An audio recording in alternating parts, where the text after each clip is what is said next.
Okay.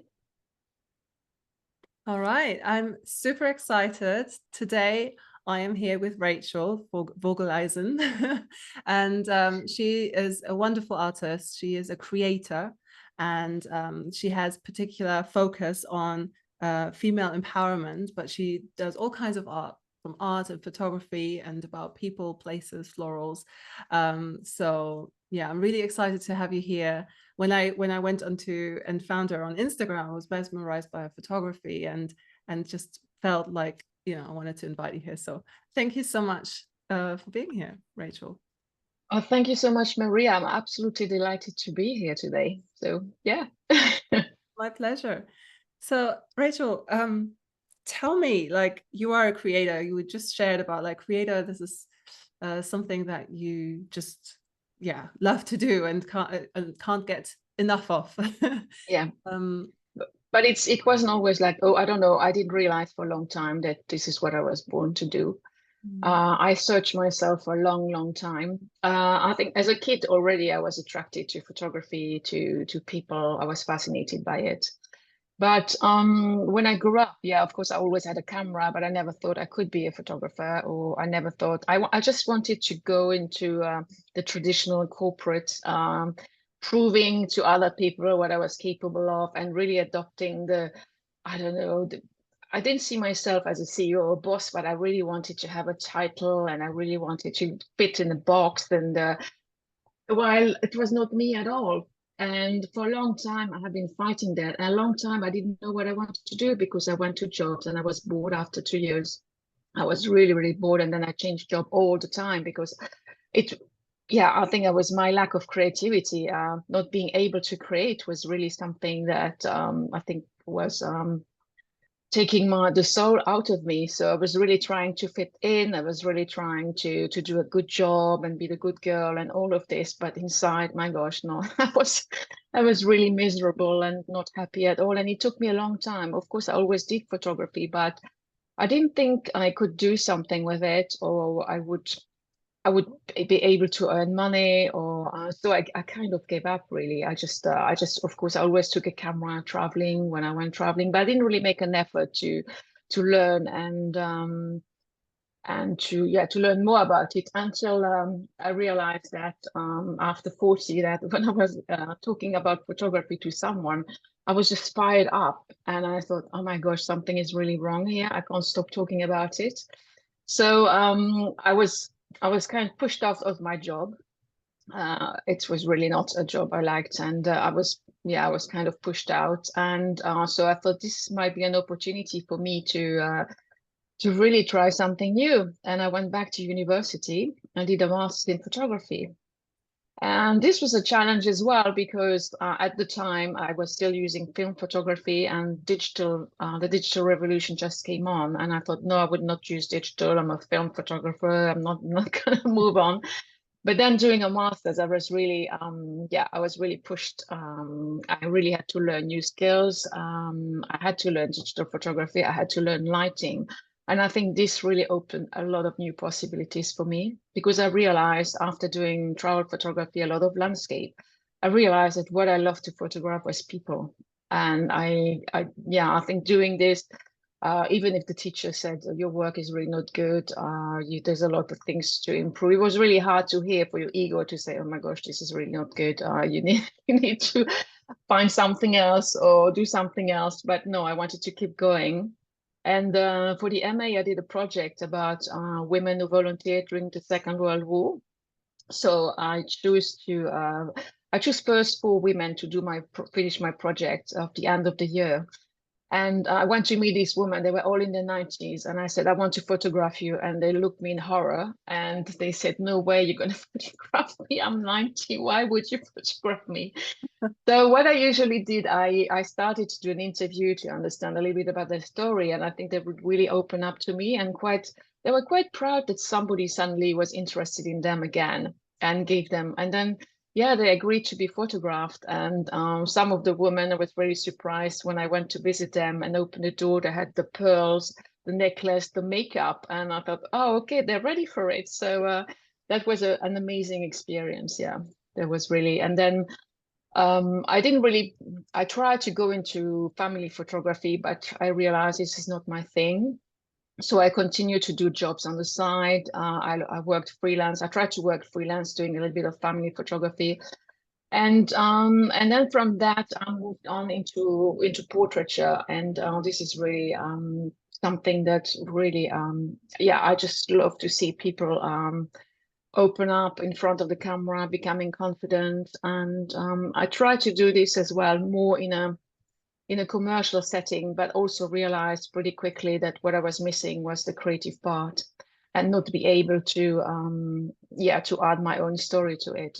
So I think my photography, if you look at it, has been constantly evolving. It has been really starting to do traditional portraiture, but recently, in the last 2 years, I wanted to do a little bit more fine art.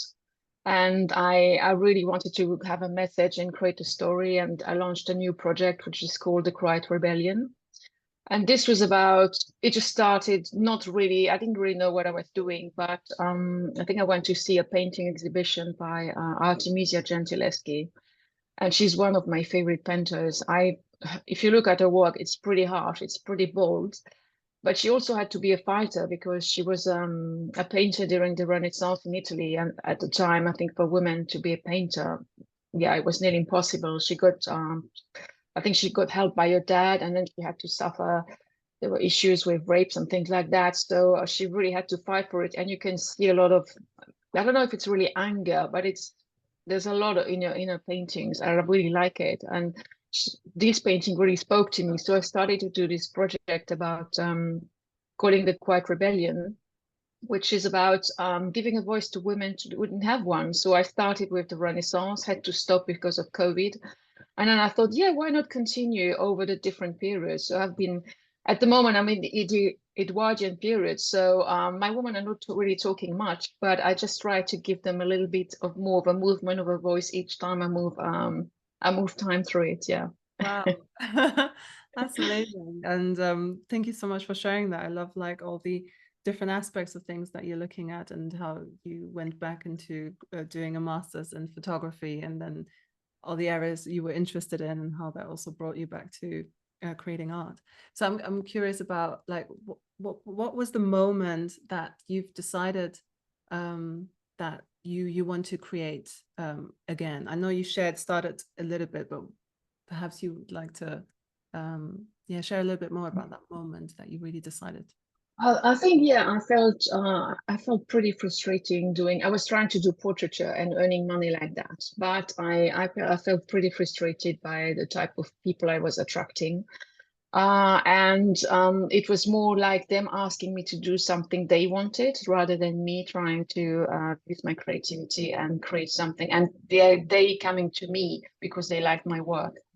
So yeah, I thought, okay, maybe this is not the right way for me. I had to look into something else. And I really looked at other fine art photographers. And I loved the fact also at some point I was doing personal branding photography, and what I really loved, because it's more commercial, of course, but you really had to think about the brand, what type of story you wanted to tell. And I realized that this is what I like to say. I like to tell story with my camera. I like to say something about it. And yeah, I really like to do a bit of research, develop from scratch, think about a project, researching costume, finding a model. I just all this process behind it. And then being able to say something with my photography. I think that's pretty powerful. Yeah. This is where I want to go.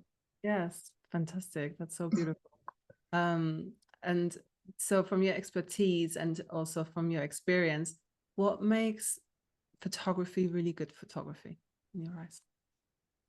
I don't know what I'm not sure what really makes good photography, but I think when you listen to a lot of people, because I think as a photographer, it's very difficult when you see your images, you think, oh, this is fantastic, but then people don't react to it.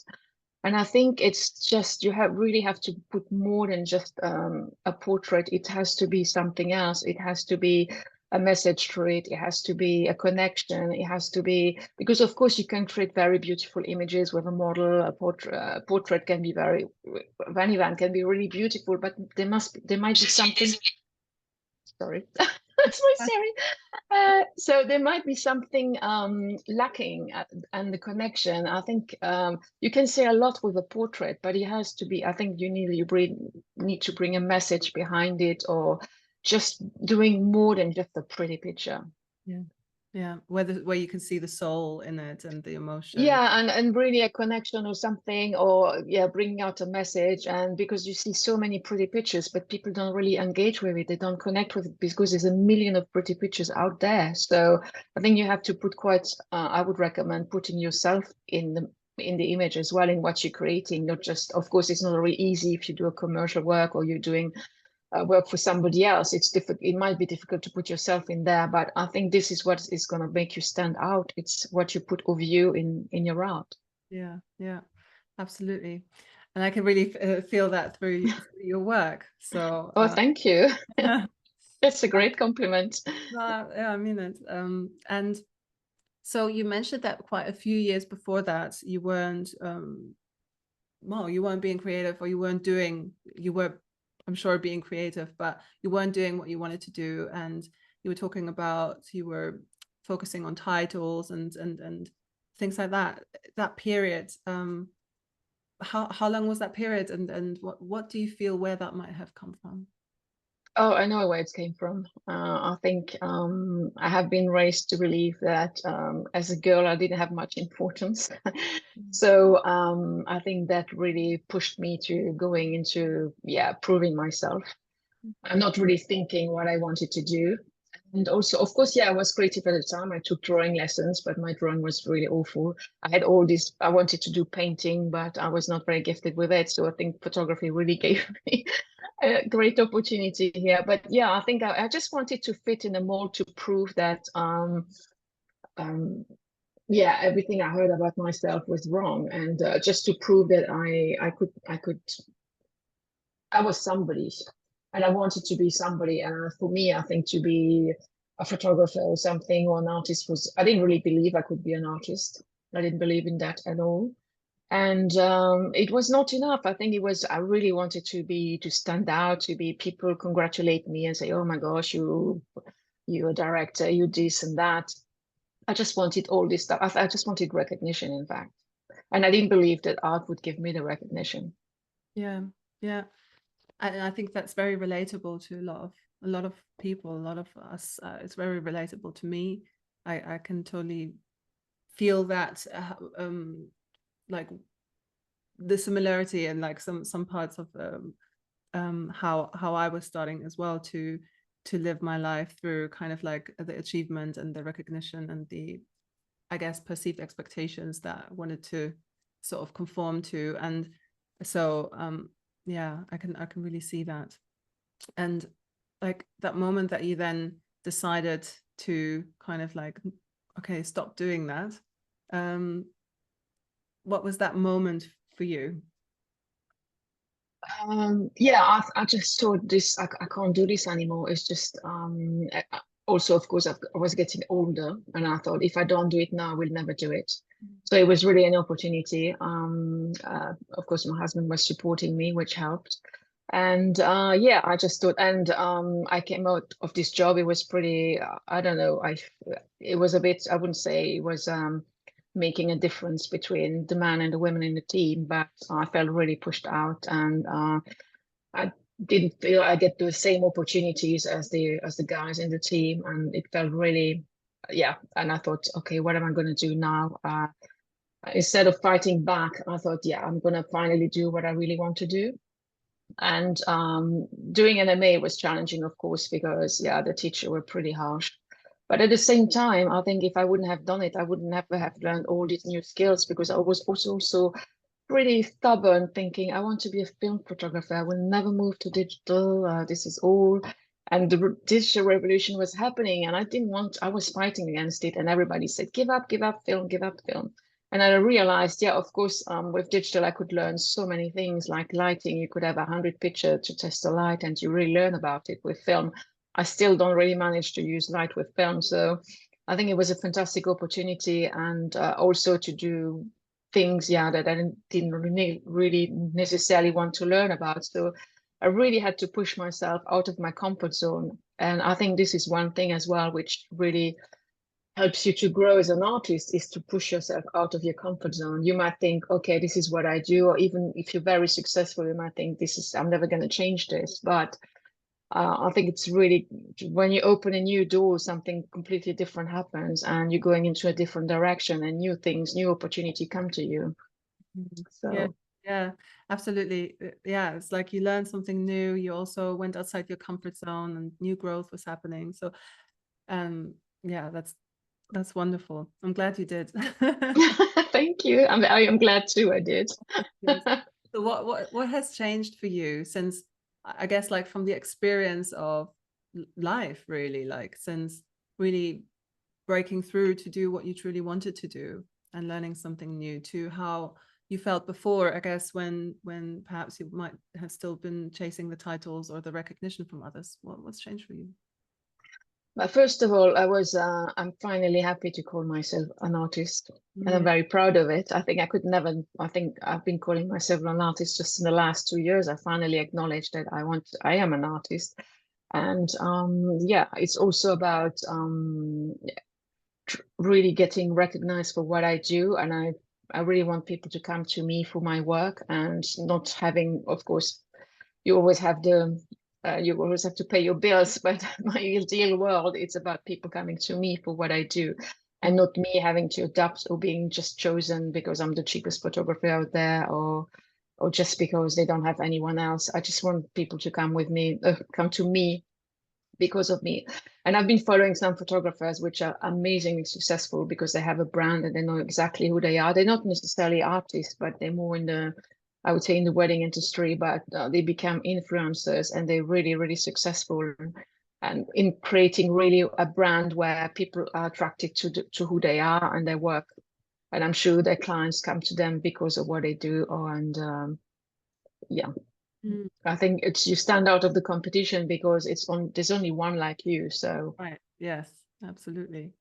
And there's something so empowering with actually admitting to yourself, I am an artist. It's like when you said it, it was like, I am an artist, and I can see yes. it now, and like whole, shining, like a shining energy with it. And Yeah, but it's crazy how long it took me to say that. It's just yeah. But yeah, no, definitely this is who I am and born to create. It took me such a long time as well to realize that. yeah, Yeah. yeah, that's the part that I'm so passionate about the, how many people I meet that say, I'm not creative, I can't draw, I can't paint, I'm not an artist. I mean, even if people, might not want to do art as a profession, they don't have to, but saying I'm not creative is almost, it has an effect on so many other levels that, you know such as confidence about the self. I don't know, it's just there's this nuance to it when somebody says that I'm like, but you are creative, and actually I can see the light, um the face lighting up when I say it, when we actually start talking about it, like there's actually this aspect of creativity there and there and there and there, and then they say, yeah, actually I really love doing this, and I was really good at that, and all of a sudden, yeah. But I think people don't realize is creativity is not just doing drawings, or it can be in problem solving. I think in your everyday life, in your job, you can be very creative. And then it's just, yeah, as I say, I think it's just believing in it and believing in the confidence, and then learning. You should see my pictures when I started in photography, they're really awful. And when I look at it, I thought, oh my God, I thought it was fantastic. But no, I think it was Duano said, or not I can't remember if it's one or probably another photographer, Yeah. another French photographer, who said you need 10,000 hours to master something. And it's true, because when you look at your journey as an artist, and it's just because you constantly want to learn, you constantly try new things, new process. And I think everybody is creative. It's just just have to believe in yourself and wanting to do it. And yeah, it even starts in everyday life, just with problem solving. You have to be creative to solve a problem. So yeah. Yeah. Yeah, absolutely. It's so innate. It's within everyone, and it's within everything we do. It's like from waking up to till the evening and the sleep and everything. Yeah, no, it's true. It's everywhere. And I think people just think creative about, yeah, drawing, painting, but it's no, it's much more than that. Yeah. And you mentioned that you really resonated with this, with the Born to Create recently, or tell me why Yeah, recently? because I searched for myself for such a long time. I didn't know who I was. I didn't know who I wanted to be. But it's when I look back, and even in my childhood, when I was at when I was at high school, there was still money in education. So some teachers, we did a lot of travels, and even some teachers would buy me some film to do some project. So I did some project about my dance classes, and it just lit me up just to do that. And I was with the Scouts, and I remember once we had to do something for the adults looking after us, and I did a kind of procession with food and trying to really create a design with it. And I think, yeah, I was designing all the time. I was creating all the time, but I just could. There was nobody there to acknowledge it for me. But maybe I didn't want to acknowledge it either. But I always been creating and trying to to do things, and I realized even in my childhood. So yeah, I think somewhere it must have been completely at the back of my mind, and I just didn't want to open the box, so I just had hidden. Yeah, it was hidden very, very deep, I would say. And that's I find that really interesting as well, as like how freeing it is to, when you do admit to yourself, I am creative, and actually I'm a creator all my life, and but it was there always, but somehow hidden. What do you feel might be, if people when people listening right now, they might feel similar, and what piece of advice or wisdom or something that came up for you to say to these people, to them, to how they might dare to open it up, or why it's even important to do so? I think the biggest thing is when you don't know what to do with your life, when you think, okay, I don't want to do this anymore, but I don't know what to do. You know what to do. It's just because you're scared. It's just fear, and then you question it in your mind and think, well, yeah, what should I do? What should I do? But in fact, it's there, and you just have to go deep inside yourself and think, what do I really want to do if money was no object? What do I really want to do? I could do every day without questions. I could do non-stop. And this is where what you have to look for. But often I spend so much time thinking, I don't know what to do with my life. I don't know what to do with my life, because I just didn't want to acknowledge that, yeah, I'm born to create. I'm an artist, but I just couldn't. And probably for all the reason I explained. But it's just, I think the biggest indication is when you say, I don't know what to do, I'm lost. It means you have fear, but you know exactly where you want to go. You just have to go for it, and you have to be, feel the fear and do it anyway. Right. Yes, absolutely. It's like we always somehow deep down know, right? It's just the Yeah, self-questioning, or yeah, asking ourselves the question, or yeah. somebody help us ask the question, but the information is right inside of us already. Yeah. Yeah, and then we go to other people we want validation, and then the other people might say, no, don't do that. It's gonna be, you're never gonna succeed. Yeah, that's maybe this is what we want to hear because we're so scared. Right. But no, I think don't listen to anyone else. You have to listen to yourself, and you have to learn to listen to yourself. I think that's the biggest, and let go of your fears and just go for it. Yeah. Yeah. Yes. Some strong words of empowerment. Yes. Thank you. Um, And so, do you have any projects or something that coming up right now that people would kind of benefit from knowing, or anything that you've got going? I still continue to work on the Quiet Rebellion. I think I'm gonna move into the 1930s, but I also started a kind of project which I called the Domestic Goddess. But I wanted to take a little bit of a twist on the Domestic Goddess, because as women we're supposed to be this perfect woman, dressed up, glamorous, and then doing all the domestic chores, looking after the children. So I started, yeah, a little on this project about I just want to create a little bit of a reaction or something about how we're supposed to look, but and helping the domestic goddess to free herself. Right. Yes. Tell me, if you don't mind, to share a little bit more about the thought process, about what made you spend time on this topic in particular. But this is again, I think as women, we have to be everything. And you're just thinking, we have to be the perfect wife, the perfect mother, the perfect everything. It's just impossible. I think the pressure is just, and also at some point maybe you have to choose. I chose to give up work for some time to look after my children, and I have no regret because I spend a lot of time with my children and I wanted to be there for them. But of course, at the same time, I lost my financial power. So it's a very difficult choice, and maybe sometimes but I'm happy I didn't have to go to work every day and just trying to juggle the kids and everything at home. I don't know how some women do it, honestly. I don't know if it's possible, or I believe that it's possible. But at the same time, you have this balance and thinking, oh my gosh, I gave all up my financial power. If anything happens tomorrow, what am I going to do? So it's really a tough choice. And it's just, I brought this project because I don't believe, maybe some women do, but I don't believe that we can be all of this. I think maybe at some point we have to choose, or maybe I think it would be great if men would take more responsibility, of course, in the family. And I've seen some women which have high-powered position. In fact, it's the man who is looking after the children at home, and that works perfectly for them.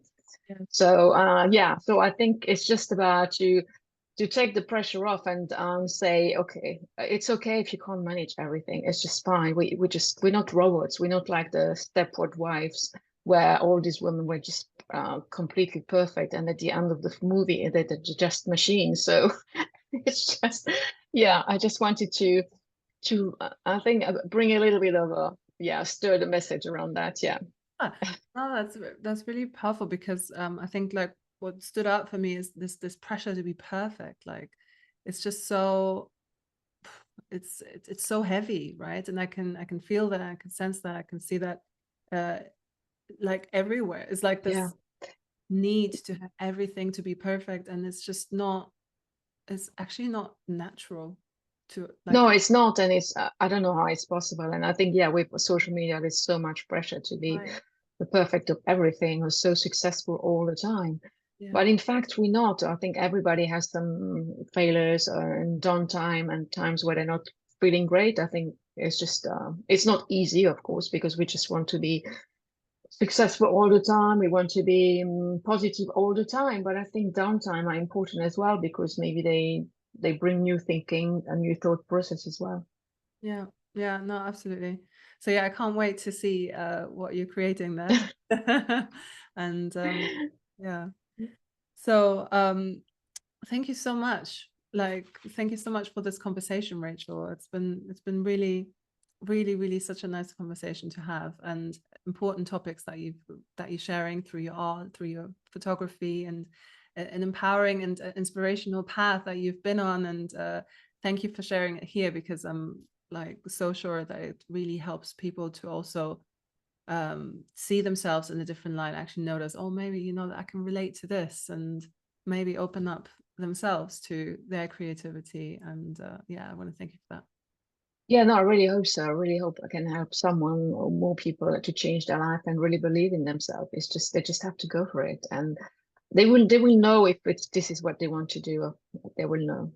Yeah, absolutely. And I can't wait to see more of your photography and your art. And everybody, all the links from Rachel are underneath this podcast, and you can find all the socials there. And Wonderful. Would like to send them to anywhere in particular as well? Yeah, I think my fine art is, I created a shop where I'm selling my fine art prints, and it's called rachelvogeleisenprints.com. So this is where I think it's probably it's my personal work, it's my fine art, and where I share a lot of behind the scenes as well, and the thought process behind the project as well. Wonderful, wonderful. Yeah, that's also linked up underneath. Fantastic. Thank you so much. Thank you very, very much. And thank you so much, Maria. It's been wonderful, and I really hope it can change somebody's life. That would be great. I'm sure. Keep me updated. I will. If you get comments, Thank you.